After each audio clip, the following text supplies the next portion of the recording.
আল্লাহ রাব্বুল আলামিন চমৎকার করে বলেন, অনুনাজ্জিলু মিনাল কুরআনি মা হুয়া শিফাউ ওয়া রাহমাতুল লিল মুমিনিন। আল্লাহ বলছেন অনুনাজ্জিলু মিনাল কুরআনি, এই কোরআনে আমি আল্লাহ পাক যা কিছু নাজিল করেছি সবটাই আল্লাহর পক্ষ থেকে রহমত এবং মুমিনদের জন্য শেফা। এরপর আল্লাহ বলছেন ওয়ালা ইয়াজিদুজ জালিমিনা ইল্লা খাসারা। এরপর আল্লাহ বলছেন এই কোরআনে আমি যা কিছু নাজিল করেছি মুমিনদের জন্য শেফা, আমি আল্লাহর পক্ষ থেকে রহমত। আর এই কোরআনে যা নাজিল করেছি জালিমদের জন্য শুধু ক্ষতি আর ক্ষতি। তাহলে এখান থেকে বোঝা গেল এই কোরআন হচ্ছে মুমিনদের পক্ষে, এই কোরআন মুমিনদের পক্ষে, ইমানদারদের পক্ষে আর জালিমদের বিপক্ষে। এখন আপনারা বলবেন হুজুর মুমিনকে, মুমিন কাকে বলে? আল্লাহ বলছেন মুমিন হচ্ছে তারা যারা নাকি এই পৃথিবীতে আল্লাহর উপর ঈমান এনেছে, যারা নাকি নবীর উপর ঈমান এনেছে, তারা হলো মুমিন। মুমিনের কন্ডিশন আল্লাহ পাক দিয়েছেন। রাসূল হাদিস শরীফের মধ্যেও বলেছেন একজন মানুষকে পরিপূর্ণ মুমিন বলা হয়, একজন মানুষকে পরিপূর্ণ ঈমানদার বলা হয় তিনটি কথার সমন্বয়ে। এক নম্বর হলো ইকরার বিল লিসান, আল্লাহর কালেমাকে মুখে স্বীকার করা। আল্লাহু আকবার। ইকরার বিল লিসান, আল্লাহর কালেমাকে মুখে স্বীকার করা। লা ইলাহা ইল্লাল্লাহ মুহাম্মাদুর রাসূলুল্লাহ, এইটা মুখে স্বীকার করা। এইটা মুখে স্বীকার করবার পরে দুই নম্বর দায়িত্ব হলো আল্লাহ রসুল বলেছেন তাসদিক বিল জানান, এই কালেমা অন্তর দিয়ে বিশ্বাস করতে হবে। কি করতে হবে? আপনি মুখে স্বীকার করলেন তাসদিক বিল জানান, আবার অন্তর দিয়ে বিশ্বাস করলেন। তিন নম্বর হলো আমল বিল আরকান, শুধু বিশ্বাস করেন নাই, শুধু মুখে স্বীকার করেন নাই, এইটা আমলে পরিণত করেছেন। আল্লাহ রসুল বলেছেন ওই ব্যক্তি ঈমানদার। আল্লাহ বলছেন ঈমানদারের জন্য পুরস্কার কি হবে, মুমিনদের জন্য কি পুরস্কার আল্লাহ দিবেন, সেই কথাটি আমার আল্লাহ সূরাতুল বাকারার ৮২ নম্বর আয়াতে চমৎকার করে বলছেন। আল্লাহ বলেন ওয়াল্লাযীনা আমানু ওয়া আমিলুস সালিহাতি উলাইকা আসহাবুল জান্নাহ হুম ফিহা খালিদুন। আল্লাহ বলছেন ওয়াল্লাযীনা আমানু, যাহারা দুনিয়াতে ঈমান এনেছে, যাহারা আল্লাহকে বিশ্বাস করেছে, ওয়া আমিলুস সালিহা এবং নেক আমল করেছে, আল্লাহ বলে উলাইকা আসহাবুল জান্নাহ, এরাই হলো জান্নাতের অধিবাসী। আল্লাহ শুধু বাকারাতে বলে নাই ভাইয়ের আমার, এই কোরআনটা খুলে দেখবেন সূরাতুল কাহফের ১০৭ নম্বর আয়াতের ভিতরে আল্লাহ পাক আরো চমৎকার করে বলছেন।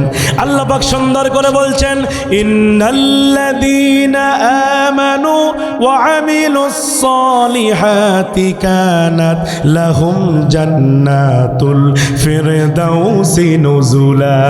আল্লাহু আকবার বলেন। আল্লাহ পাক বলছেন ইন্নাল্লাযীনা আমানু, নিশ্চয় যারা ঈমান আনয়ন করেছে, ওয়া আমিলুস সালিহা এবং নেক আমল করেছে, আল্লাহ বলে কানাত লাহুম জান্নাতুল ফিরদাউসি নুজুলা, আমি আল্লাহ পাক তাদেরকে ওই জান্নাতুল ফিরদাউসের মেহমান বানায়া দিব। তাহলে এই কোরআন শুধু মুমিনদের পক্ষে। আল্লাহু আকবার বলেন।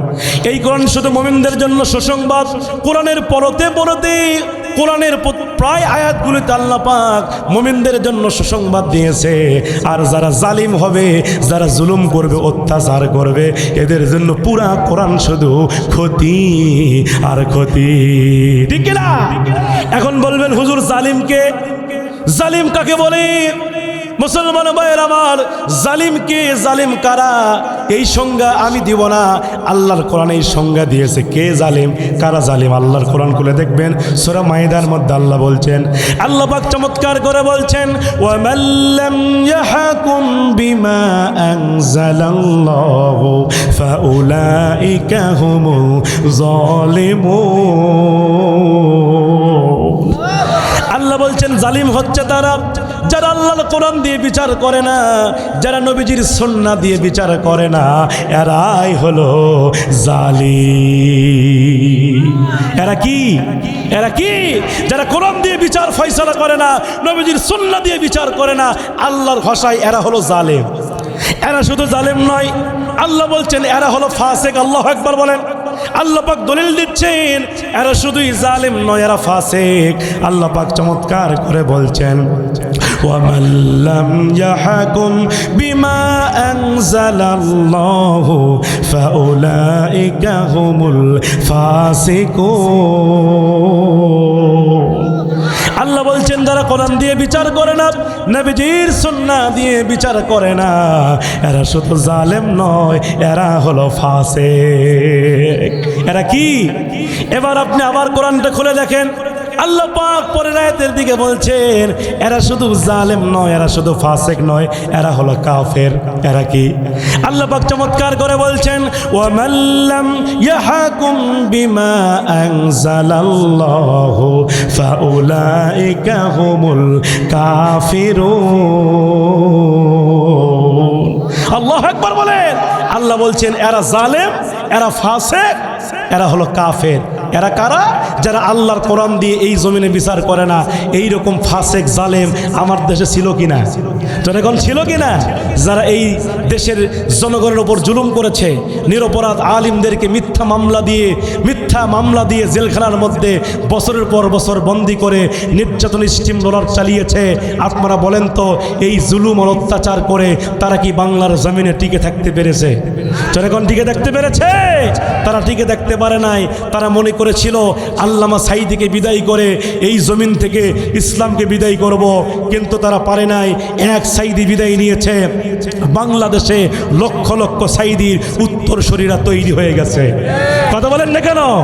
আল্লামা সাঈদীকে বিদায় করে এই দেশ থেকে ইসলাম তারা বিদায় করতে পারে নাই। তারা মনে করেছে শরীফ ওসমান হাদিকে এই দেশ থেকে বিদায় করে, আল্লাহর এই জমিন থেকে বিদায় করে হক কথা বলা বন্ধ হবে, সত্য কথা বলা বন্ধ হবে। আমি বলতে চাই, এক শরীফ ওসমান হাদিকে তোমরা হত্যা করেছ, বাংলার ঘরে ঘরে ওসমান হাদিদের মতো যুবকরা তৈরি হয়ে গেছে। কথা বলেন ঠিক কিনা? সুতরাং কয়জনকে মারবা? একজনকে মারলে আল্লাহ পাক হাজার হাজার বান্দাদেরকে তৈরি করে দেয়। কথা বলেন ঠিক কিনা? এই জন্য মুমিন যারা হবে এরা হতাশ হবে না, মুমিন যারা হবে এরা ভয় করবে না, মুমিন যারা হবে তারা শাহাদাতের তামান্না নিয়ে সামনের দিকে এগিয়ে যাবে। কোনো বাতিল শক্তি আসলে তাদেরকে পরোয়া করবে না, মাথা নত করবে না। কথা বলেন ঠিক কিনা? সাইয়্যিদিনা হযরতে ইব্রাহিম আলাইহিস সালামের জীবনের দিকে তাকায় দেখেন। ঈমানের পক্ষে ছিলেন। নমরুদ ইব্রাহিম আলাইহিস সালামকে হত্যা করবার জন্য ষড়যন্ত্র করেছিল। ইব্রাহিম আলাইহিস সালামকে মারার জন্য নমরুদ বলেছিল, ইব্রাহিম তুমি তোমার কালেমার দাওয়াত বন্ধ করো, ঈমানের দাওয়াত বন্ধ করো। ইব্রাহিম আলাইহিস সালাম বলেছিলেন, আমি যেই কালেমার দাওয়াত দিচ্ছি, ঈমানের দাওয়াত দিচ্ছি, এই কালেমার দাওয়াত আমি ইব্রাহিম ছাড়তে পারবো না। আল্লাহু আকবার বলেন। নমরুদ তখন বলছি, ইব্রাহিম তুমি যদি কালেমার দাওয়াত ছাড়তে না পারো, আমি তোমাকে এই জমিন থেকে বিদায় করে ফেলবো। ইব্রাহিম আলাইহিস সালাম সেদিন বলেছিলেন, আমার একটা পশমও তুলতে পারবা না। আল্লাহু আকবার বলেন। নমরুদ রাগান্বিত হয়ে ইব্রাহিম আলাইহিস সালামকে মারবার জন্য তিনি আগুন প্রজ্বলিত করলেন। দাউ দাউ করে আগুন প্রজ্বলিত হলো। ইব্রাহিম আলাইহিস সালামকে চরকের মধ্যে উঠায়া ইব্রাহিম আলাইহিস সালামকে আগুনের মধ্যে নিক্ষিপ্ত করলেন। ইব্রাহিম আলাইহিস সালাম আগুনের মধ্যে নিক্ষিপ্ত যখন হয়ে গেলেন, আল্লাহর দুইজন ফেরেশতা গিয়ে ইব্রাহিম আলাইহিস সালামকে সেদিন বলেছিলেন, হে আল্লাহর পয়গম্বর ইব্রাহিম, আপনি যদি চান আমরা ফেরেশতা আপনাকে সাহায্য করব। আল্লাহু আকবার বলেন। হে ইব্রাহিম, আপনি যদি চান আমরা ফেরেশতা আপনার সাহায্যকারী হয়ে যাব। ওই সময় সাইয়্যিদিনা হযরত ইব্রাহিম আলাইহিস সালাম তিনি বলেছিলেন, হে আল্লাহর ফেরেশতা, আমি ইব্রাহিম তোমাদের কাছে সাহায্য প্রার্থনা কেন করব? যে আল্লাহর কথা বলতে গিয়া, যে আল্লাহর দাওয়াত দিতে গিয়া আমি ইব্রাহিম আগুনের মধ্যে নিক্ষিপ্ত হয়েছি, ওই আল্লাহ কি আসমান থেকে আমাকে দেখে না? আল্লাহু আকবার বলেন। এই কথা যখন ইব্রাহিম আলাইহিস সালাম বললেন, আল্লাহ পাক মুহূর্তের ভিতরে ওই আগুনকে লক্ষ্য করে বলেছিলেন, কুলনা ইয়া নারু কুনি বারদাউ ওয়া সালামান আলা ইব্রাহিম। আল্লাহ পাক আগুনকে সেদিন লক্ষ্য করে বলেছিলেন, আগুন তুমি ইব্রাহিমের জন্য শান্তিদায়ক হয়ে যাও, ইব্রাহিমের জন্য শীতল হয়ে যাও। ইব্রাহিম আলাইহিস সালাম 1 নয় 2 নয় 3 নয় তাফসীর প্রমাণ করে 40 দিন পর্যন্ত ইব্রাহিম আলাইহিস সালাম আগুনের মধ্যে ছিল, একটা পশমও পুড়াইতে পারে নাই। ঈমান থাকলে আল্লাহ পাক এভাবে হেফাজত করেন, ঠিক কিনা বলেন? এই পৃথিবীতে নবী রাসূলরা ঈমানের দাওয়াত দিয়েছেন, এই পৃথিবীতে সাহাবায়ে কেরামরা ঈমানের পথে চলেছেন, যার কারণে আল্লাহ পাক সাহাবীদের মর্যাদা বাড়িয়ে দিয়েছেন। জোরে বলেন সুবহানাল্লাহ। বিশ্বনবীর সাহাবীদের মর্যাদা কেমন? নবী করিম সাল্লাল্লাহু আলাইহি ওয়াসাল্লাম তিনি ইতিহাস বর্ণনা করেছেন, এই পৃথিবীতে আল্লাহ রাসূল বলেছেন বিখ্যাত কালো ছিল 3 জন। আল্লাহু আকবার বলেন। 3 জন মানুষ বিখ্যাত কালো ছিলেন। তাদের 1 নাম্বার যার নামটি এসেছে তার নাম হলো লোকমানে হাকিম। জোরে কোন নাম কি? লোকমানে হাকিম। যেই লোকমানে হাকিমের নামে আমার আল্লাহ কোরআনুল কারীমের একটি সূরাই নাজিল করেছেন। সূরাটির নাম কি? এই লোকমানের জীবনী আমি পড়েছি। লোকমানে হাকিম তিনি কিন্তু নবী ছিলেন না, তিনি কিন্তু রাসূলও ছিলেন না, তিনি একজন জ্ঞানী মানুষ ছিলেন, ঠিক কিনা বলেন? তিনি কিন্তু একজন জ্ঞানী মানুষ ছিলেন। তার চেহারা ছিল কালো, কিন্তু তিনি তার সন্তানকে যে নসিহত করেছেন, যে উপদেশ দিয়েছেন, এই কথাগুলি আমার আল্লাহর কাছে এত বেশি ভালো লেগেছে, এত বেশি পছন্দ হয়েছে। এই কথাগুলিকে আমার আল্লাহ কোরআনুল কারীমের আয়াত হিসাবে কোট করে দিয়েছেন। আল্লাহু আকবার বলেন। নবীজি বলেছেন এই পৃথিবীতে বিখ্যাত 2 নম্বর কালো ছিল হযরতে বেলাল। নাম কি? হযরতে বেলাল। এই বেলাল কোন বেলাল? আপনাদের তাল্লার বেলাল? জোরে কখন? আপনাদের দুপসাসিয়ার বেলাল? এই দুপসাসিয়া বগুড়ার বেলাল না, ওই বেলাল যেই বেলাল ছিল মসজিদে নববীর মুয়াজ্জিন। সুবহানাল্লাহ বলেন। যেই বেলাল ছিল হাফসি গোলাম, যেই বেলাল আরবি ভাষাভাষীর মানুষ ছিলেন না, তিনি ছিলেন আজমি মানুষ, আরবি অক্ষর জ্ঞান তার ছিল না। কিন্তু হযরতে বেলাল তিনি মসজিদে নববীর মুয়াজ্জিন, রাসূল তাকে বানাইছেন। বেলাল আজান দিত আর আমার নবীজি নামাজ পড়াতেন। আল্লাহু আকবার বলেন। বেলালের চেহারা কালো, আজানের কণ্ঠ ভালো না, আশহাদুর জায়গায় আসহাদু বলে, উল্টা পাল্টা করে বেলাল আজান দেয়। কিন্তু আজানের গলা ভালো না হলে কি হবে?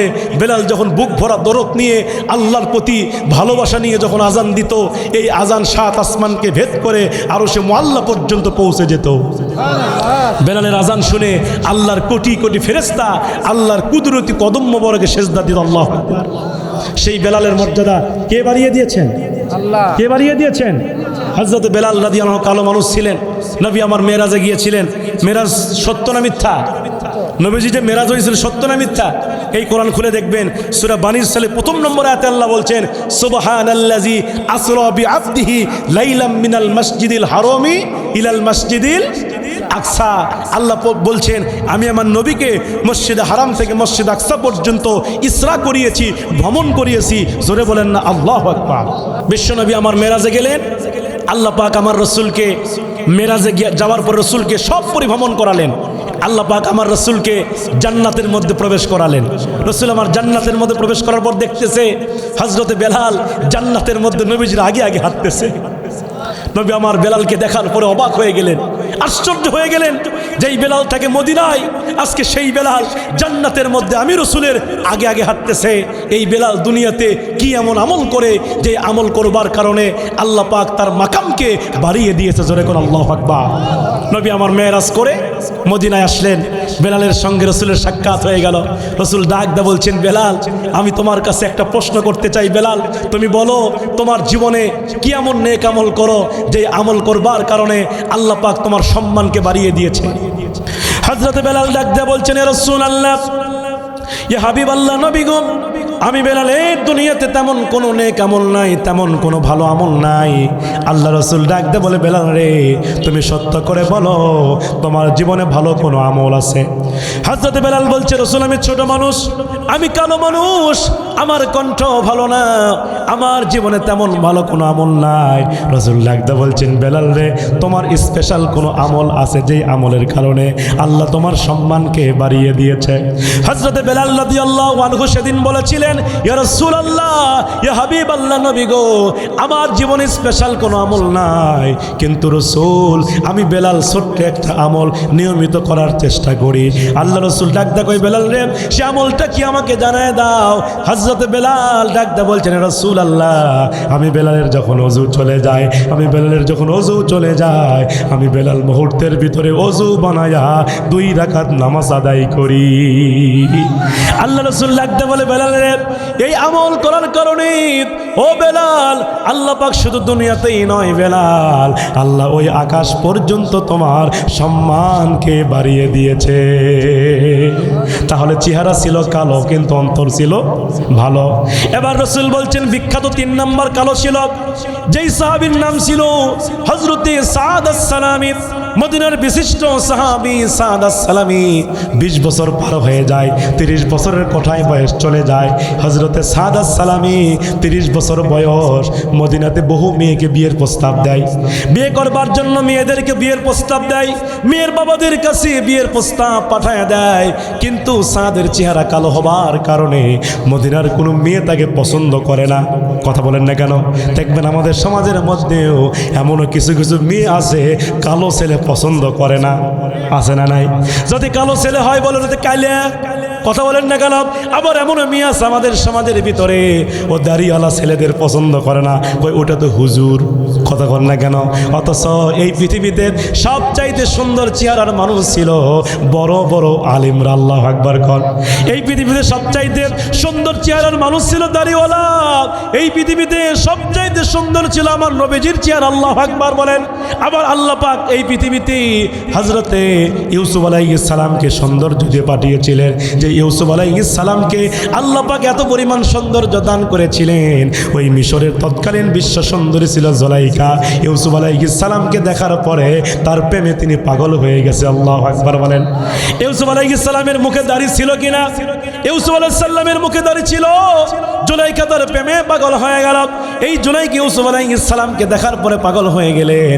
কিতাবের মধ্যে আসছে, তাফসিরে পাওয়া যায়, জুলাইখা যখন ইউসুফ নবীর প্রেমে পাগল হয়ে গেল, ওই সময় জুলাইখার দাসীদের কানে এই খবর পৌঁছে গেল।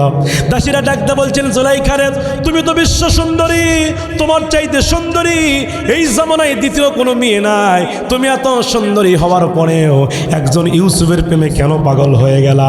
হযরতে জুলাইখা তখন ডাকতে বলে, ও দাসীরা, আমি তো ইউসুফকে দেখেছি, তোমরা তো ইউসুফকে দেখো নাই, তোমরা তো ইউসুফের চেহারা একটাবারের জন্য দেখো নাই। আগামীকালকে আমার বাড়িতে আসো, ইউসুফকে তোমাদেরকে দেখায় দিব। জুলাইখা তার 5 জন দাসীকে দাওয়াত করলেন ইউসুফকে দেখাবার জন্য। কিতাবের মধ্যে আসছে, এবার 5 জন দাসী ইউসুফ আলাইহিস সালামকে দেখার জন্য জুলাইখার বাড়িতে গেলেন। জুলাইখার বাড়িতে 5 জন দাসী গেলেন। 5 জন দাসীকে 5টা চেয়ারে বসিয়ে দেওয়া হলো। 5 জন দাসীর হাতে 5টা চাকু দেওয়া হলো, 5টা লেবু দেওয়া হলো, আর বলা হলো, ইউসুফ আলাইহিস সালামকে তোমাদের সামনে হাজির করব, তোমরা ইউসুফ আলাইহিস সালামকে দেখবে, আর হাতের মধ্যে যে লেবু আছে লেবুগুলা কাটবে। আল্লাহু আকবার। ইউসুফ আলাইহিস সালামকে দেখবে আর তোমরা লেবুগুলা কাটবে। এই কথা যখন জুলাইখা দাসীদেরকে বললেন, আমার মুসলমান ভাইয়েরা, তাফসিরের মধ্যে এসেছে, এবার জুলাইখার দাসীরা ইউসুফ আলাইহিস সালামকে দেখতে গিয়া ইউসুফ আলাইহিস সালাতু ওয়াস সালামকে যখন তাদের সামনে আনা হলো, ইউসুফ আলাইহিস সালামের চেহারার দিকে তাকায়া দাসীরা চোখের পলক ফালাইতে পারে না। আল্লাহ পাক এত সৌন্দর্য ইউসুফকে দান করেছিল, কিতাবের মধ্যে পাওয়া যায়।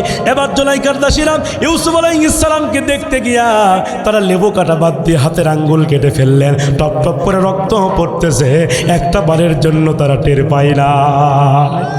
আম্মা আয়েশা সিদ্দিকা রাদিয়াল্লাহু তাআলা আনহা, বুখারী শরীফের বর্ণনা, আম্মা আয়েশা সিদ্দিকা তিনি বর্ণনা করছেন, ও দুনিয়ার মানুষেরা, যেই জুলাইখার দাসীরা ইউসুফ আলাইহিস সালামকে দেখতে গিয়া লেবু কাটা বাদ দিয়ে হাতের আঙ্গুল কেটে ফেলেছে, টের পাই নাই, তারা যদি একটা বারের জন্য আমার নবীকে দেখতো, আমার রাসূলের চেহারা খানা দেখতো, তারা শুধু হাত নয়, হাত কাটতে কাটতে কলিজা পর্যন্ত কেটে ফেলতো, তারপরেও তারা টের পাইতো না।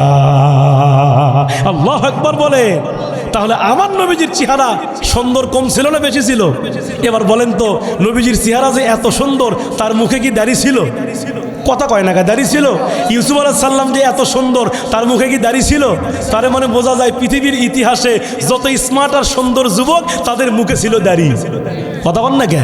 দেখবেন আমাদের সমাজের ভিতরে হয়তো লোকটা কালো, চেহারা খুবই কালো, কিন্তু যদি দাড়ি রেখে দেয়, দেখবেন সাপ দাড়ি যদি রেখে দেয়, সুন্দর দাড়ি যখন রেখে দেয়, লোকটা যদিও কালো হয় তারপর চেহারার মধ্যে সৌন্দর্য আসে না নাই? দেখবেন চেহারার মধ্যে নূর চমকে। আল্লাহু আকবার বলেন। হযরত বিশ্বনবী সাহাবী সাদ আস-সালামী তিনি বহু মেয়েদেরকে বিয়ের প্রস্তাব দিলেন, কিন্তু কোনো মেয়ে রাজি হয় না। কি বলে? কালো বলে। মনের দুঃখ বেদনা নিয়ে সাদ সালামী এক পা দুপা করতে করতে আল্লাহ নবীর দরবারে হাজির হয়ে গেলেন। রসুলকে ডাক দিয়ে বলছেন, ইয়া রাসূলুল্লাহ, আমার চেহারা কালো, এই জন্য মদিনার কোনো মেয়ে আমাকে পছন্দ করে না, মেয়ের বাবারাও পছন্দ করে না। ও নবী, আমি চাই দুনিয়াতে একটা বিয়ে করব। নবী, আমাকে তো কেউ বিয়ে করতে চায় না, আমি কি দুনিয়াতে একটা বউ পাবো না? আল্লাহু আকবার জোরে কর। ও রসুল, আমার কি দুনিয়াতে একটা বিয়ে হবে না? রসুল তখন ডাকতে বলছেন, সাদরে, তুমি কষ্ট পেও না, তুমি টেনশন করো না, হতাশ হয় না। আমি রসুল ঘোষণা দিচ্ছি, এই মদিনার ভিতরে সবচাইতে সুন্দরী মেয়ের সঙ্গে তোমার বিয়ে হবে। সুবহানাল্লাহ জোরে কর। এবার আপনারা বলেন তো, আল্লাহর নবী যেই কথা জবান দিয়ে বের করেন, ওই কথা কবুল করেন কে? কবুল করেন কে? হাদিস শরীফের মধ্যে পাওয়া যায়, নবীজির দোয়া করতে দেরি হয়েছে, কিন্তু দোয়া কবুল হতে দেরি হয় নাই। কারণ কিতাবের মধ্যে এসেছে, বুখারী শরীফের একটি হাদিস আমরা পড়েছি, আল্লাহ রসুল একজন সাহাবী ছিল, নাম ছিল হযরত আবু হুরায়রা। জোরে কোন নাম কি? আবু হুরায়রা জীবনী পড়ে দেখবেন সবচাইতে বেশি হাদিস তিনি বর্ণনা করেছেন। যিনি রইসুল মুহাদ্দিসিন ছিলেন। আল্লাহু আকবার বলেন। রইসুল মুহাদ্দিসিন আবু হুরায়রা, তিনি সবচাইতে বেশি হাদিস বর্ণনা করেছেন। এই আবু হুরায়রা রাদিয়াল্লাহু আনহু তিনি ছিলেন মুসলিম, ইমানদার, কালিমা পড়ে মুসলমান হয়েছেন, কিন্তু তার মা, দুঃখজনক হলেও সত্য, তার মা ছিল মুশরিকা। মা ছিল কি? মুশরিকা, কাফের, ঈমান গ্রহণ করে নাই। এজন্য আবু হুরায়রা সবসময় নবীজির দরবারে থাকতেন। একদিন হঠাৎ করে রাত্রিবেলায় দেরি করে আবু হুরায়রা মায়ের বাড়িতে ঢুকলেন। মা দরজা খুলে দিল। আবু হুরায়রা মায়ের বাড়িতে ঢোকার পরে এবার আবু হুরায়রা মা ডাকতে বলছেন, আবু হুরায়রা রে, এত রাত পর্যন্ত তুই কোথায় ছিলি? আবু হুরায়রা ডাকতে কয়, মা, আমি বিশ্বনবীর দরবারে ছিলাম। মা রাগান্বিত হয়ে গেলেন, হাতের মধ্যে একটা ব্যাত নিলেন, আবু হুরায়রাকে মারা শুরু করলেন। আর ডাকতে বলছেন, আবু হুরায়রা, তুই আমার বাড়ি ছাড়বি নয় মুহাম্মাদের দরবার ছাড়বি। এই কথা বলতে বলতে আবু হুরায়রাকে মা এত মার মারলেন, এত প্রহার করলেন, মারতে মারতে রক্তাক্ত করে ফেললেন, কিন্তু আবু হুরায়রা একটা বারের জন্য মাকে আঘাত করলেন না।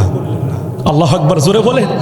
এখান থেকে বোঝা যায়, মা যদি বেঈমানও হয়, মা যদি মুশরিকাও হয়, মা যদি খারাপও হয়, মাকে কষ্ট দেওয়া যায়, মাকে আঘাত করা যায়। কারণ এই পৃথিবীতে মা এমন 3টা কষ্ট করেছেন, যেই 3টা কষ্ট পৃথিবীর কোন মানুষ করতে পারে। মা কি করেছেন? মা 10 মাস 10 দিন পেটে ধারণ করেছে। আল্লাহু আকবার বলেন। মা 10 মাস 10 দিন পেটে ধারণ করেছে। 2 নম্বর, মা আপনার প্রসব বেদনা সহ্য করেছে।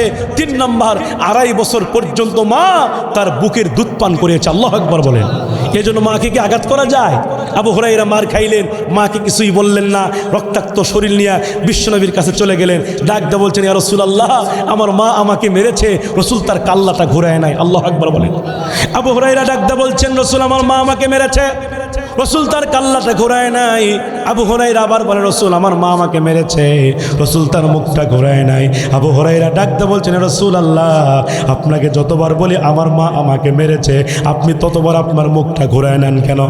আমার মা আমাকে মেরেছে এই কথা বলা মাত্র আপনার মুখটা আপনি ঘোরায় নেন কেন? রসুল জানতে চায়। আল্লাহ রসুল ডাকতে বলছেন, আবু হুরায়রা রে, মা ছেলের বিচার আমি রসুল করতে পারবো না, মায়ের বিচার আমি রসুল করতে পারবো না, এই ক্ষমতা আল্লাহ আমাকে দান করেন নাই। আল্লাহ রসুল যখন এই কথা বললেন, হযরত আবু হুরায়রা ডাকতে বলছেন, রাসূলুল্লাহ, ইয়া হাবিবাল্লাহ, নবী গো, আমি আমার মায়ের বিচার দেওয়ার জন্য আপনার কাছে আসি নাই, আমি আমার মায়ের বিচার করার জন্য আপনার কাছে আসি নাই, আমি আপনার কাছে এসেছি আপনি একটু আমার মায়ের জন্য আল্লাহর কাছে হেদায়েতের দোয়া করে দেন। আল্লাহ পাক যেন আমার মাকে হেদায়েত দান করে। আল্লাহু আকবার। আল্লাহ যেন আমার মাকে হেদায়েত নসিব করেন, এই দোয়া দোয়াটা আমার মায়ের জন্য করে দেন। আল্লাহ রসুল বলছেন আবু হুরায়রা ঠিক আছে। এই কথা বলবার পরে আল্লাহ রসুল দুইটা হাত তুলে আবু হুরায়রার মায়ের জন্য দোয়া করা শুরু করছে। আল্লাহ রসুল আবু হুরায়রার মায়ের জন্য হেদায়েতের দোয়া যখন আরম্ভ করে দিলেন, আবু হুরায়রা মুহূর্তের ভিতরে দৌড় মারছে। আল্লাহু আকবার বলেন। আল্লাহ রসুল মনে মনে চিন্তা করে আবু হুরায়রা তো কোনোদিন দৌড় মারে না, তাকে কোনোদিন দৌড়াইতে দেখি নাই, কিন্তু আজকে যখন তার মায়ের জন্য আল্লাহর কাছে দোয়া শুরু করে দিলাম, আবু হুরায়রা দৌড় মারলো কেন? আবু হুরায়রা এক দৌড় মেরে তিনি মায়ের দরজায় গেলেন, গিয়ে দরজা ঠক ঠক করলেন। মা ভিতর থেকে দরজা খুলে দিল। মায়ের কণ্ঠের ভিতরে যে শিরকাতের গন্ধ ছিল এইটা আর পাওয়া গেল না। মায়ের কণ্ঠটা নরম হয়ে গেছে। আল্লাহু আকবার। মায়ের কণ্ঠ নরম নরম হয়ে গেছে। মা ডাকতে বলছেন আবু হুরায়রা, তুই আমার 20 বছরের যুবক ছেলে, এত মার ধরে মারলাম, এত প্রহার করলাম, আবু হুরায়রা একটা বারের জন্য পাল্টা আঘাত করলি না, একটা বারের জন্য পাল্টা প্রতিবাদ করলি না। আবু হুরায়রা রে, এই ভদ্রতা, এই শিষ্টাচার যেই নবী তোরে শিক্ষা দিয়েছে, আমাকে সেই নবীর কাছে নিয়ে চল, আমিও কালেমা পড়ে মুসলমান হতে চাই। আবু হুরায়রা মা যখন এই কথা বললেন, মুহূর্তের ভিতরে আল্লাহ রসুলের সাহাবী আবু হুরায়রা মায়ের হাতটা শক্ত করে ধরলেন। মায়ের হাতটা শক্ত করে ধরবার পরে আবু হুরায়রা মাকে নিয়ে গেলেন বিশ্বনবীর কাছে, কালেমা পড়ে মুসলমান হয়ে গেলেন। আল্লাহ রসুল আবু হুরায়রাকে ডাকতে বলছেন, আবু হুরায়রা রে, তোমার কাছে আমার একটা প্রশ্ন আছে। আবু হুরায়রা ডাকতে বলছেন, রসুল আপনি কি প্রশ্ন করতে চান? আল্লাহ রসুল ডাকতে বলছেন, আবু হুরায়রা, আমি তো তোমাকে কোনোদিন দৌড়াইতে দেখি নাই, তুমি কোনোদিন আমার সামনে দৌড় মারো না, কিন্তু আজকে যখন আমি তোমার মায়ের জন্য আল্লাহর কাছে দোয়া করতেছি না, এমন সময় তুমি দৌড় মারলে কেন? তোমার দৌড়ানোর কারণটা কি ছিল আবু হুরায়রা? কেন তুমি দৌড় মারলে? আবু হুরায়রা ডাকতে বলছেন, রাসূলুল্লাহ, ইয়া হাবিবাল্লাহ, নবী গো, আমি আবু হুরায়রা বহু আগে থেকে শুনেছি আপনারা নাকি হাত তুলতে দেরি হয় কিন্তু দোয়া কবুল হতে দেরি হয় না রসুল। এইটা আমি প্র্যাকটিক্যাল দেখার জন্য রসুল আমি দৌড় মেরেছি। আমি বাড়িতে গিয়ে দেখে রসুল আপনার দোয়া শেষ হয় নাই, কিন্তু আল্লাহ আমার মাকে হেদায়েত দান করেছে। আল্লাহু আকবার বলে। তাহলে এখান থেকে বোঝা যায় রসুল যেই দোয়া আল্লাহর কাছে করে ওইটাকে আল্লাহ ফেরত দেয়। সেই রসুল বলছে, সাদ সালামি, তুমি কালো হয়েছো তো কি হয়েছে, টেনশন করো না, এই মদিনার ভিতরে সবচাইতে সুন্দর মেয়ের সঙ্গে তোমার কি হবে, বিয়ে হবে। আল্লাহ রসুল যখন সাদ সালামিকে এই কথাটি বললেন, সাদ সালামি খালি মুস্কি মুস্কি হাসে। সুবহানাল্লাহ কন, কারণ রসুল দোয়া করে দিছে, বিয়ে ঠেকাই কে? আল্লাহু আকবার বলবেন না? এবার সাদ সালামি ডাক ডাকে, রসুল বিয়ের কথা তো বললেন, ভালোই লাগলো, তবে রসুল আমি জানতে চাই কার সঙ্গে আমার বিয়ে হবে, সেই মেয়ের পরিচয় কি, মেয়ের বাবার পরিচয় কি? রসুল ডাকতে বলে, সাদ সালামি, এই মদিনার মধ্যে একজন বিশিষ্ট সাহাবী আছে যার নাম হলো ইবনে ওহাব। নাম কি? ইবনে ওহাব। তার একজন সুন্দরী মেয়ে আছে, শুধু দেখতে সুন্দরী না, সে দিনদার পরহেজগার আল্লাহওয়ালা মুত্তাকি একজন মেয়ে আছে, তার সঙ্গে তোমার বিয়ে হবে। সাদ ডাক ডাকে, রসুল সেই বিয়ে কতদিন হবে? আল্লাহু আকবার কর। রসুল কয়, সাদ এত উতালা হয় না, আমি যখন বলছি বিয়ে হবে কেউ ঠেকাবার পারবে না। আল্লাহু আকবার কবেন না আপনারা? এবার সাদ সালামি যখন বারবার বলে, রসুল বিয়ে কেমন করে হবে, কিভাবে হবে, রসুল তখন সাদকে ডাকতে বললেন, সাদ আমি তোমাকে এই মুহূর্তে বিয়ের একটা পয়গাম লিখে দিচ্ছি, বিয়ের একটা চিঠি লিখে দিচ্ছি। এই বিয়ের প্রস্তাবখানা, এই চিঠিখানা তুমি মেয়ের বাবার বাড়িতে পৌঁছায়া দিবা। প্রস্তাব দিতে দেরি হবে, কিন্তু মেয়ের বাবা বিয়েতে রাজি হতে দেরি হবে না। সুবহানাল্লাহ কাল বাড়ির যা কোয়েন আরো আসতে কোন সুবহানাল্লাহ। আমার কণ্ঠ খারাপ দেখে আপনারা কি মন খারাপ করছে? যতই কষ্টকে আমি বলি, কারণ এই কথাগুলো কি বানিয়ে বলছি, রসুলের হাদিস থেকে বলছি। এবার বিশ্বনবীর সাহাবী হযরত সাদ সালামির হাতের মধ্যে রসুল চিঠি, তিনি বিয়ের প্রস্তাব চিঠি লিখে তার হাতের মধ্যে দিলেন। তিনি চিঠিখানা ভাঁজ করে এই চিঠিখানা নিয়ে এক পা দুপা করতে করতে ইবনে ওহাবের বাড়ির দরজায় হাজির হলেন। তিনি বাহির থেকেই বললেন, আসসালামু আলাইকুম ইয়া আহলাল বাইত। এবার আপনারা বলেন তো তিনি বাহির থেকে কি দিলেন? জোরেগণ কি দিলেন? এটি নবীজির সুন্নাহ। একজন মুসলমান আরেকজন মুসলমানের বাড়িতে প্রবেশ করার পূর্বে সালাম দিতে হয়। কি দিতে হয়? এটা কি আপনারা শুনেছেন এর আগে যে একজন মানুষের বাড়িতে ঢোকার আগে সালাম দেওয়া লাগে, অনুমতি নিতে হয়? এটা কি আমরা নেই? সালাম কি দেই? কিসের সালাম, কিসের অনুমতি? খালি হুড়হুড় করে ঢোকা যায়। কথা কন না কেন? সালাম কালাম কে আছে? রসুল বলতে জায়েজ নাই। একজন মানুষের বাড়িতে ঢোকার আগে আগে সালাম দাও, অনুমতি প্রার্থনা করো। যদি অনুমতি ভিতর থেকে দেয় তাহলে ভিতরে প্রবেশ করো, যদি অনুমতি না দেয় রসুল বলেন ওখান থেকে তুমি চলে যাও। আল্লাহু আকবার জোরে বলেন। বিশ্বনবী সাহাবী সাদ সালামি তাই করলেন, নবীজির সুন্নাত আমল করলেন, বাহির থেকে সালাম দিলেন। এবার ভিতর থেকে সালামের জবাব আসলো। সাদ সালামি ডাকদা বলছেন, দরজা খোলেন। ভিতর থেকে আওয়াজ আসলো, কে তুমি? বলে সাদ সালামি, কই থেকে আসছো? বলে নবীজির দরবার থেকে আসছি। যখন বলছে নবীজির দরবার থেকে আসছি, এবার বলেন তো দরজা খুলে দিবে কিনা? জনগণ দিবে কিনা? নবীজির দরবার থেকে যদি কোনো ব্যক্তি আসে, নবীজির কাছ থেকে আসে, দরজা উন্মুক্ত হবে কিনা? মুহূর্তের মধ্যে ইবনে ওহাব বুঝতে পারলেন রসুলের লোক, আল্লাহর নবীর লোক, সুতরাং দরজা না খুলে রাখার কোনো প্রশ্নই ওঠে না। মুহূর্তের মধ্যে তিনি দরজাখানা খুলে দিলেন। ইবনে ওহাব যখন দরজা খুলে দিল, বিশ্বনবীর সাহাবী, কালো সাহাবী সাদ সালামি, তিনি মুহূর্তের মধ্যে ঘরের বাড়ির মধ্যে প্রবেশ করলেন। হাতের মধ্যে বিয়ের প্রস্তাব, বিয়ের চিঠি ছিল, ওই চিঠিখানা ইবনে ওহাবের হাতের মধ্যে ঢুকাইয়া দিলেন আর বললেন, ইবনে ওহাব এই চিঠিখানা তাড়াতাড়ি পড়েন আর বিয়ের ব্যবস্থা করেন। সুবহানাল্লাহ কোন? এই চিঠিখানা তাড়াতাড়ি পড়েন আর বিয়ের ব্যবস্থা। ইবনে ওহাব ডাক দিয়ে করছে, বিয়ের চিন্তা পরে বা আগে দেখি চিঠির মধ্যে কি লেখা আছে। আল্লাহু আকবার কোন? এবার ইবনে ওহাব তিনি চিঠিখানা হাতের মধ্যে নিয়ে চিঠিখানা তিনি খুললেন। চিঠিখানা খুলবার পরে তিনি দেখতে পেলেন এই চিঠিখানা দুনিয়ার কোনো সাধারণ মানুষের পক্ষ থেকে আসে নাই, স্বয়ং আল্লাহ রসুল পাঠাইয়া দিছে। স্বয়ং আল্লাহ রসুল পাঠাইয়া দিছে। মুহূর্তের ভিতরে চিঠিখানাকে চুমু খাইলেন, আল্লাহু আকবার বলেন, বুকে লাগালেন, তাজিম করলেন, সম্মান করলেন, পুরো চিঠিখানা পড়লেন। চিঠিখানা পড়ার পরে ইবনে ওহাব একবার চিঠির দিকে তাকায়, একবার সাহাদের সিয়ারার দিকে তাকায়। আল্লাহু আকবার কর। একবার চিঠির দিকে তাকায়, একবার সাহাদের, কারণ পায়ের তাউলে থেকে মাথা পর্যন্ত কাইলে কথা কন না, পাতিলের তলা যেমন কালো তার চাইতে তার চেহারা ছিল কালো। আল্লাহু আকবার বলেন। বিশ্বনবীর সাহাবী ইবনে ওহাব এই জন্য একবার চিঠির দিকে তাকায়, একবার সাহাদের চেহারার দিকে তাকায়, কিন্তু করার কিচ্ছু নাই। যেহেতু রসুল প্রস্তাব পাঠিয়েছে, রসুলের পক্ষ থেকে প্রস্তাব এসেছে, সুতরাং ইবনে ওহাব ডাক দিয়ে বলছেন, সাদরে তুমি তো কালো, জম্মের কালো, কিন্তু করার কিচ্ছু নাই, আল্লাহ নবী প্রস্তাব পাঠিয়েছে, এই মুহূর্তে আমি বিয়েতে রাজি হয়ে গেলাম। আল্লাহু আকবার জোরে বলেন। তবে সাদ, আমি রাজি থাকলে হবে না, আমার মেয়েও রাজি থাকার দরকার আছে না নাই? আমার মেয়ে এই যে ঘরের মধ্যে আছে, আমাকে একটু সময় দাও, আমার মেয়ের কাছ থেকে বিয়ের পারমিশন নিয়ে আসি। মেয়েটা আল্লাহওয়ালা ছিল, দরজার আড়াল থেকে সাদের সঙ্গে তার বাবার যে কথোপকথন হয়েছে তিনি দরজার আড়াল থেকেই শুনে ফেলেছে। জোরে কোন আল্লাহু আকবার। ইবনে ওহাব মুহূর্তের ভিতরে তিনি মেয়ের ঘরের ভিতরে সালাম কালাম দিয়ে প্রবেশ করলেন। প্রবেশ করবার পরে মেয়েকে ডাকতে বলছেন, মা, আল্লাহ রসুল একজন কালো সাহাবীকে পাঠিয়ে দিয়েছে তোমার সঙ্গে বিয়ের প্রস্তাব দিয়ে, তুমি কি কালো সাহাবীকে বিয়ে করতে রাজি আছো? এই কথা যখন বাবা মেয়েকে বললেন, এই কথা শোনার সঙ্গে সঙ্গে মেয়েটার চোখের মধ্যে পানি টলমল করে। আল্লাহু আকবার বলেন। এই কথা শোনার সঙ্গে সঙ্গে মেয়েটার চোখের মধ্যে পানি টলমল করে। বাবা ডাকদা বলে, মেয়ে, তোমার চোখের মধ্যে পানি কেন? মন খারাপ করেছো? ছেলে কালো বলে মন খারাপ করে কান্না করছো? এই কথা যখন বাবা বলেছে, মেয়ে তখন চোখের পানি বের করে হাউমাউ করে কান্না শুরু করে দিয়েছে। বাবা ডাকদা বলে, মেয়ে রে, তুমি কেন কান্না করছো? তোমার কান্নার কারণ কি? তোমার কান্নার হেতু কি? কি কারণে কান্না করছো? স্পষ্ট করে আমাকে জানায় দাও। এবার মেয়ে ডাকদা বলে, ও আমার বাবা, এই কান্না আমার কষ্টের কান্না নয়, এটা আমার ব্যথার কান্না নয়, এটা আমার খুশির কান্না। আল্লাহু আকবার বলেন। ও বাবা, এইটা আমার খুশির কান্না। যেই রসুল হা বললে হালাল হয়ে যায়, যেই নবীজি না বললে হারাম হয়ে যায়, যেই নবীজির সুপারিশ ছাড়া কিয়ামতের ময়দানে কোনো মানুষ জান্নাতে যেতে পারবে না, যেই নবীজি ইয়া হাবলি উম্মতি বলে সেদ্দায় পরে কান্না করবে, ওই নবীজি নিজে আমার বিয়ের ফটক হয়েছে, আমার জন্য ছেলেকে পছন্দ করেছে।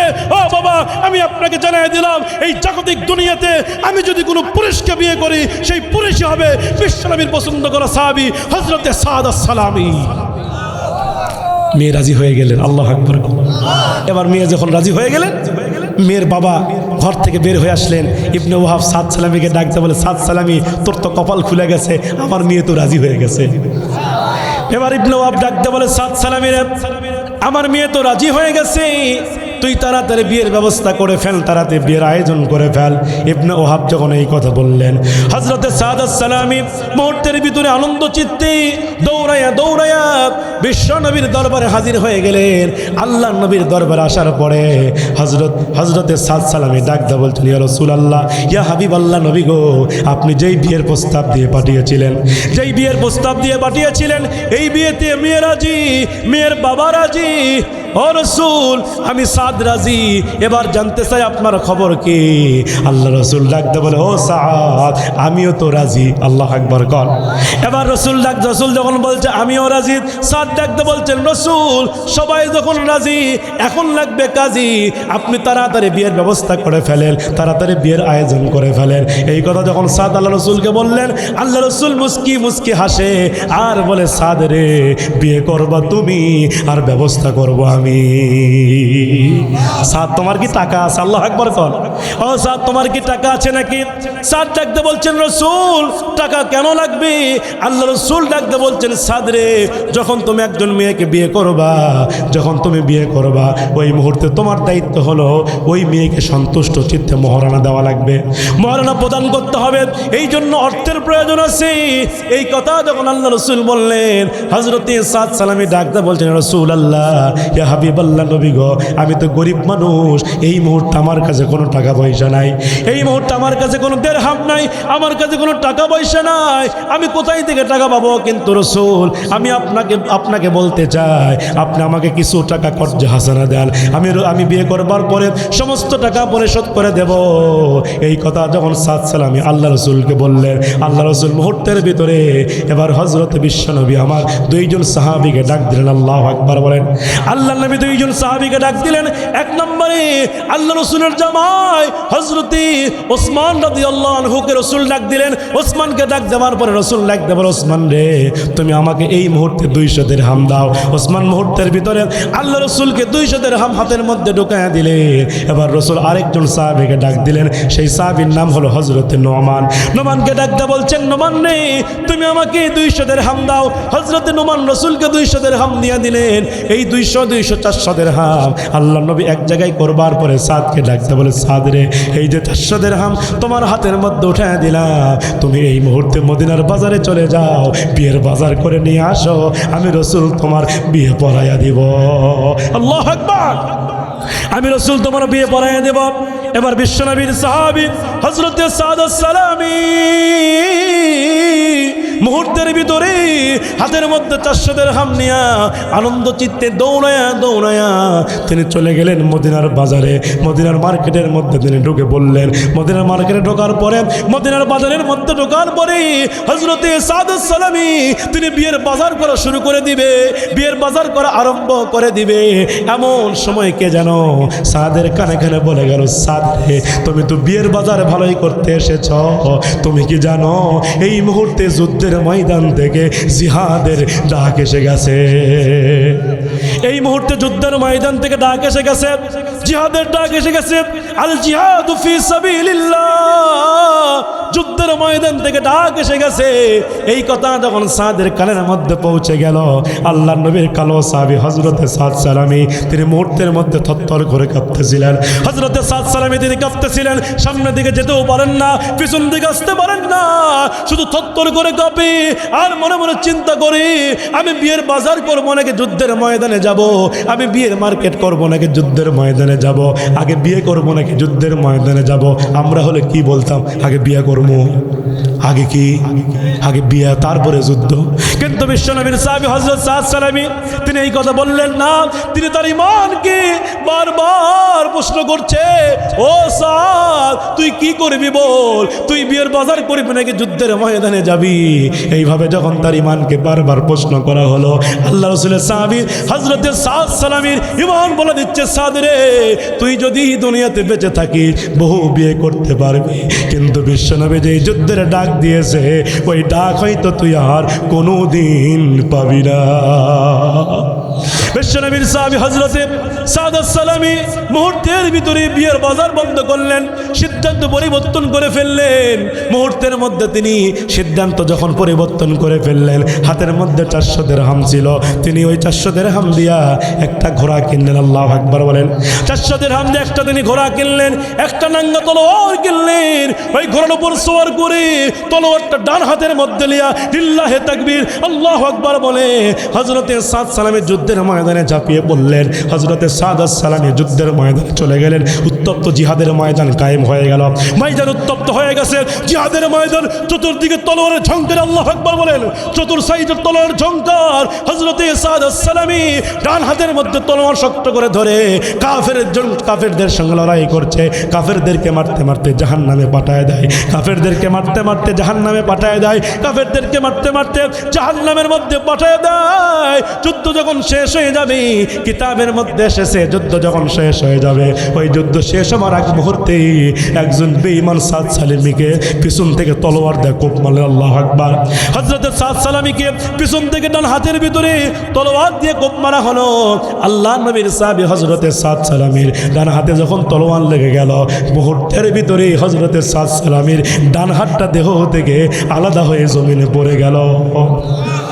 ডান হাতটা দেহ থেকে জমিনে পড়ে গেল। বিশ্বনবীর সাহাবী হযরতে সাদ সালামী তিনি যুদ্ধ থামিয়ে দিলেন না, তলোয়ারটা বাম হাতের মধ্যে নিলেন, বাম হাতটা জিহাদ চালিয়ে গেলেন, বাম হাতটা যুদ্ধ চালিয়ে যাচ্ছে, লড়াই চালিয়ে যাচ্ছে, কাফেরদেরকে বাম হাতটা মারতেছে। কিছুক্ষণ মারার পরে আরেকজন বেঈমান সাদ সালামীকে বাম হাতের মধ্যে তলোয়ার দিয়ে কোপ মারলেন। হযরতে সাদ সালামীকে যখন বাম হাতটা তলোয়ার দিয়ে কোপ মারছে, আল্লাহর নবীর কালো সাহাবী হযরতে সাদ সালামী বাম হাতটাও দেহ থেকে জমিনের মধ্যে পড়ে গেল। দুইটা হাত যখন দেহ থেকে আলাদা হয়ে গেল, আল্লাহর নবীর কালো সাহাবী হযরতে সাদ সালামী তিনি ঘোড়ার উপর আর স্থির থাকতে পারলেন না। হযরতে সাদ সালামী মুহূর্তের ভিতরে তিনি ঘোড়া থেকে জমিনের মধ্যে পড়ে গেল। একজন নরদম বেঈমান পশু এসে হযরতে সাদ সালামীকে এমন ভাবে তলোয়ার দিয়ে কোপ মারলেন, আল্লাহর নবীর কালো সাহাবী ওই যুদ্ধের ময়দানে শহীদ হয়ে গেলেন। হযরতে সাদ সালামী যুদ্ধের ময়দানে শাহাদাত বরণ করলেন, এই দুনিয়া থেকে বিদায় নিয়ে চলে গেলেন। দুনিয়াতে তিনি বিয়ে করতে পারলেন না। কিছুক্ষণ পরে যুদ্ধ সমাপ্ত হয়ে গেল। আল্লাহর নবীর কাছে কয়েকজন সাহাবীরা দৌড়ে গেলেন, কে বলছেন রাসূলুল্লাহ আজকের যুদ্ধের ময়দানে সাদ শহীদ হয়ে গেছে। রাসূল ডাকতে বলে, সাহাবীরা রে কোন সাদের কথা তোমরা বলছো, কোন সাদ শহীদ হয়ে গেছে? আল্লাহর নবীর সাহাবীরা ডাকতে বলছেন রাসূলুল্লাহ ওই যে কালো সাদ ছিল ও শহীদ হয়ে গেছে, যার আজকে বিয়ের কথা ছিল সে শহীদ হয়ে গেছে। এই খবর যখন আমার নবী শুনলেন, আমার নবী চোখের পানি বের করে হাউমাউ করে কান্না করতে করতে এক দৌড় মেরে বিশ্বনবী আমার সাদের লাশের পাশে দাঁড়ায় গেছে। আল্লাহু আকবার। নবী আমার সাদের পাশে লাশের পাশে দাঁড়ায়া নবী আমার চোখের পানি বের করে হাউমাউ করে কান্না করে, আমার নবীজি হাউমাউ করে কান্না করে। নবী আমার কান্না করতে করতে কিতাবের মধ্যে এসেছে, নবী আমার কান্না করতে করতে কিছুক্ষণ পরে নবী আমার মুস্কি মুস্কি হাসে। সাহাবায়ে কেরাম রাসূলকে জিজ্ঞাসা করলেন, ইয়া রাসূলুল্লাহ আপনি কিছুক্ষণ আগে কান্না করলেন, আবার এখন মুস্কি মুস্কি হাসেন কেন? আপনার কান্নার কারণ কি, হাসার কারণ কি জানতে চাই। আল্লাহ রাসূল ডাকতে বলে, সাহাবীরা রে আমার কান্নার কারণ হলো আমার এই কালো সাহাবী মদিনার বিশিষ্ট সাহাবী, চেহারা কালো হওয়ার কারণে মদিনার কোনো মেয়ে তাকে পছন্দ করে না। মনের দুঃখ বেদনা নিয়ে এই সাদ আমি রাসূলের দরবারে আসছে। আমি রাসূল তাকে তার বিয়ের জন্য মেয়ে ঠিক করে দিছি। শুধু তাই নয়, আমি এই সাদ সালামীকে বিয়ের বাজার করার জন্য টাকাও দিয়েছিলাম। আজকে আমার সাদের বিয়ে করার কথা ছিল, কিন্তু আমার সাদের ইমানটা এত দামি ইমান, আমার সাদ দুনিয়ার জাগতিক দুনিয়াতে বিয়ে না করে আজকে যুদ্ধের ময়দানে শহীদ হয়ে গেছে। এই জন্য আমি রাসূল কান্না করি। আর আমার হাসার কারণ হলো, সাহাবীরা তোমরা জানো না আমি রাসূল যা জানি তোমরা তা জানো না, আমি রাসূল যা দেখি তোমরা তা দেখো না। আমি রাসূল আমার নবুয়তের চোখ দিয়া এই মুহূর্তে দেখতে পেতেছি ওই জান্নাতের মধ্য থেকে কোটি কোটি হুর গেলে মান এসে সাদের গলার ভিতরে মালা পরিধান করাইয়া দিতেছে। এটি হচ্ছে ইমানদারের পরিচয়, ঠিক কিনা? এই জন্য আল্লাহ বলছেন, ওয়ানুনাজ্জিলু মিনাল কুরআনি মা হুয়া শিফাউ ওয়া রাহমাতুল লিল মুমিনিন। আল্লাহ বলছেন এই কোরআনে আমি আল্লাহ যা নাজিল করেছি সবটাই আল্লাহর পক্ষ থেকে মুমিনদের জন্য রহমত এবং সকল রোগের শেফা। মুসলমান ভাইরা, তাহলে ঈমান আনতে গেলে আমাদের পরীক্ষা আছে না নাই? চরে কোন আছে না নাই? আমরা কি মনে করেছি মরার পরে জান্নাত পেয়ে যাব? আল্লাহ বলে না না, জান্নাত এমনি এমনি পাবেন না। আন হাসিবতুম আন তাদখুলুল জান্নাহ, মানুষ কি মনে করেছে আমি মৃত্যুবরণ করব আর জান্নাতে যাব? আল্লাহ বলে না, জান্নাত পেতে গেলে এই দুনিয়াতে পরীক্ষা দেওয়া লাগবে, ঠিক কিনা বলেন? আল্লাহ সূরা বাকারার মধ্যে বলছেন, ওয়ালা নাবুলু আন্নাকুম বিশাইইম মিনাল খাউফি ওয়াল জুই ওয়া নাকসিম মিনাল আমওয়ালি ওয়াল আনফুসি ওয়াস সামারাত। আল্লাহ বলছেন অবশ্যই অবশ্যই ওই জান্নাতের মধ্যে যেতে গেলে এই দুনিয়াতে ঈমানের অগ্নি পরীক্ষা দিতে হবে, ঠিক কিনা?